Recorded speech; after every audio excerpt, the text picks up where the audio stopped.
Kekalahan telak Arsenal bukan hanya karena kartu merah, tetapi juga karena permainan jelek yang mereka tampilkan. Lalu seberapa jelekkah Arsenal bermain? Bagaimana juga Guardiola memanfaatkan kondisi tersebut? Bila kamu ingin tahu jawabannya, tonton terus video ini. City gunakan formasi 4-3-3 dengan komposisi pemain yang sama persis saat lawan Norwich. Laporte dipertahankan di lini belakang. Jesus ditempatkan di sayap kanan dan penyerang tengah diisi Ferran Torres. Kekalahan di dua laga membuat Arsenal mengubah formasi.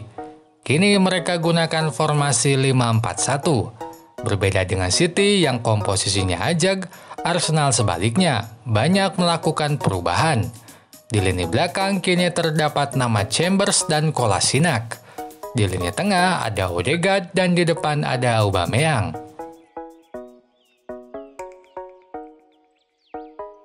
Sebelum kartu merah, Arsenal melakukan man marking saat City mulai kuasai bola. Aubameyang dan Saka membatasi pemain di dekat kotak penalti, sementara Odegaard secara khusus terus mengawal Rodri. Meskipun begitu, pressing yang dilakukan tidak terlalu agresif. Arsenal sangat jarang terpancing untuk mengejar bola saat dikuasai kiper. Misalnya pada cuplikan ini.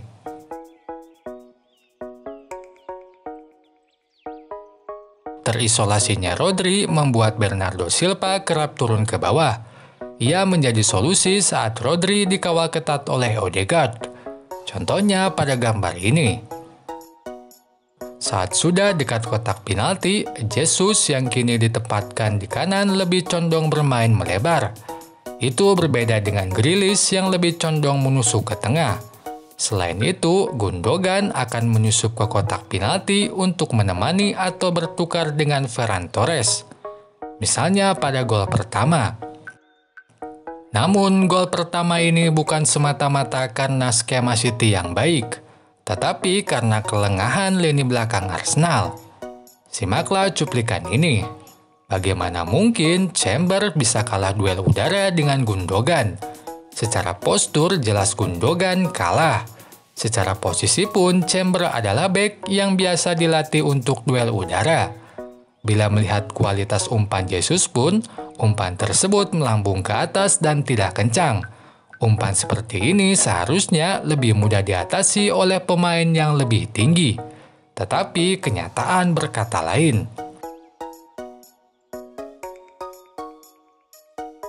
Masalah koordinasi lini belakang ini tak hanya terjadi di gol pertama saja, tetapi di sepanjang laga. Beberapa kali bek Arsenal kecolongan umpan-umpan pemain City. Bahkan miskoordinasi 3 bek ini menjadi penyebab untuk gol kedua dan kelima. Nah, inilah alasan paling kuat kenapa Arsenal bisa kalah telak. Sebagai contoh, lihatlah gol kedua ini. Betapa mudahnya pemain City mencetak gol.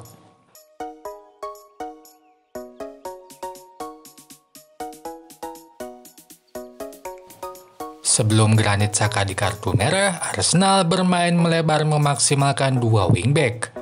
Nah, disinilah fungsi Odegaard dan Granit Xhaka. Keduanya dikenal memiliki kemampuan umpan akurat yang sangat baik, sehingga bisa melakukan umpan jauh melebar dari satu sisi ke sisi lainnya. Misalnya pada cuplikan ini.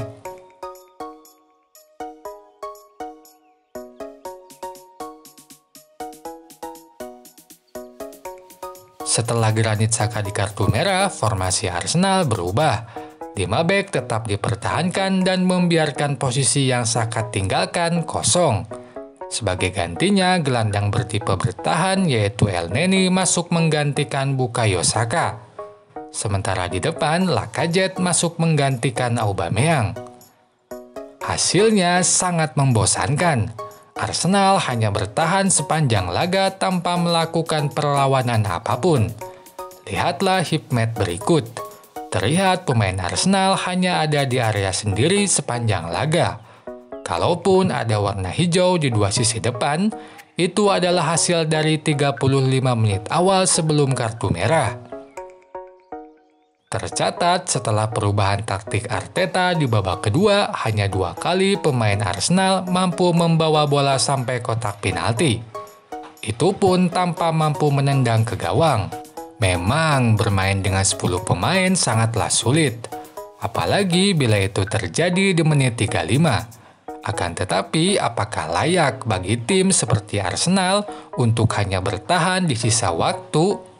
Seharusnya tim dengan kualitas seperti Arsenal setidaknya masih bisa melakukan perlawanan lewat serangan balik.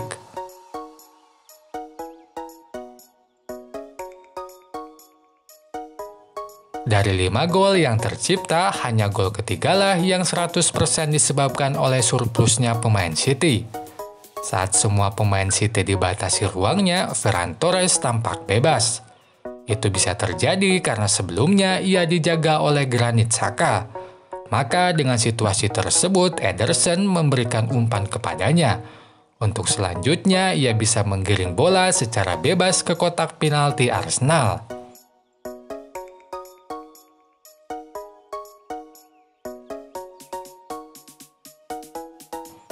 Di babak kedua, City bermain lebih menyerang. Sejumlah pemain dengan naluri menyerang lebih banyak dimasukkan. Zinchenko masuk menggantikan Walker. Sterling masuk menggantikan Bernardo Silva. Hasilnya, transisi posisi City berubah. Kini bek kanan dan kiri lebih sering maju ke depan. Sementara Sterling lebih banyak menunggu di kotak penalti untuk menerima bola. Selain itu, garis pertahanan tinggi pun diterapkan Guardiola agar pemain City bisa segera memotong bola. Akibatnya, Lacazette yang difungsikan sebagai target man tak bisa banyak berkutik. Sebab umpan kepadanya selalu dipotong oleh bek City bahkan saat masih di tengah lapangan. Misalnya pada cuplikan ini.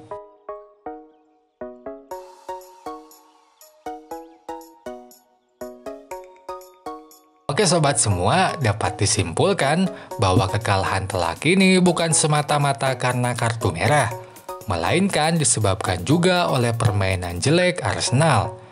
Memang Guardiola mampu memanfaatkan kartu merah ini, akan tetapi bila saja kartu merah tidak ada, dengan permainan yang ditampilkan Arsenal seperti ini dapat dipastikan mereka masih tetap akan bertekuk lutut.